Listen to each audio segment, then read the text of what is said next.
Carry on. నా marriage first అమ్మ. నా మ్యారేజ్ మీరు సాక్షి ప్రొఫెసీ ఇచ్చారు, దేవుడు ఇట్లా మాట్లాడతారు ఏ పెళ్ళి ఎలాగా అని. మీరు చెప్పినట్లే అదే టైంకి ఆ టైంకి అలాగే జరిగింది. తర్వాత నేను ఇట్లా బయటికి వెళ్తాను అని అన్నారు. దానికి కూడా అంతే, అంటే చాలా ఆటంకాలు వచ్చాయి. అంటే నేను యాక్చువల్లీ బెంగళూరులో ఉండడం వల్ల నేను సబ్మిట్ చేసేటప్పుడు కూడా చాలా ఇబ్బందులు వచ్చాయి. అంటే ఎవరు హెల్ప్ చేయడానికి ఎవరు లేరు, నాకేం తెలీదు. బట్ అన్ని లాస్ట్ మూమెంట్లో నాకు ఎవరో చెప్పినట్లే నేను వెళ్ళి చూసుకోవాలనుకుంటా. నాకు ఇట్లా పడుకుంటే అది గుర్తొచ్చి నేను అట్లా వెళ్ళి నేను ఆ ప్రాసెస్ ఫాలో అయ్యి వెళ్ళి సబ్మిట్ చేసి డాక్యుమెంట్స్ అన్ని, ఎవరు గైడెన్స్ లేకపోయినా కూడా నేనే ఇళ్ళన్నీ చేసుకొని సబ్మిట్ చేసుకొని అన్ని.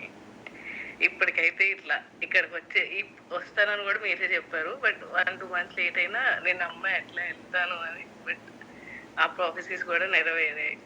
జాబ్ కూడా అవుతుందనే నేను నమ్మకంతో ఉన్నా.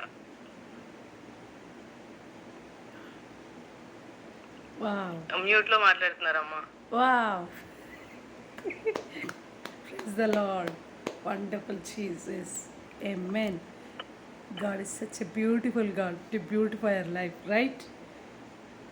Amen. అసలు అదైతే డాక్యుమెంట్ సబ్మిషన్ ముందు అయితే ఒక డాక్యుమెంట్ అది నేను బెంగళూరు గవర్నమెంట్ లో సబ్మిట్ చేయాలి.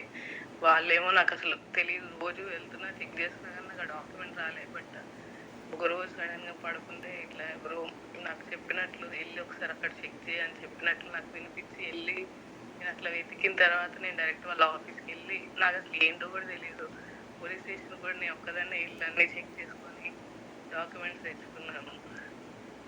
లాస్ట్ డే అది యాక్చువల్లీ ఆ రోజు నేను వెళ్ళకపోయి ఉంటే అది మళ్ళీ బ్యాక్ గవర్నమెంట్కి వెళ్ళిపోయేది ఆ document. But god's grace really ఆ రోజు అయితే అది వెళ్ళకపోయి ఉంటే ఆ డాక్యుమెంట్ నాకు చేతికి వచ్చేది కాదు, నేను వచ్చేదాన్ని కాదు బేసికల్లీ ఇక్కడికి. బట్ అది జరిగి నాతో మాట్లాడి ఇట్లా వెళ్ళు అని, నేను ఆ టైంకి కరెక్ట్గా వెళ్ళిపోతున్న టైంకి వెళ్ళి తీసుకొని వచ్చి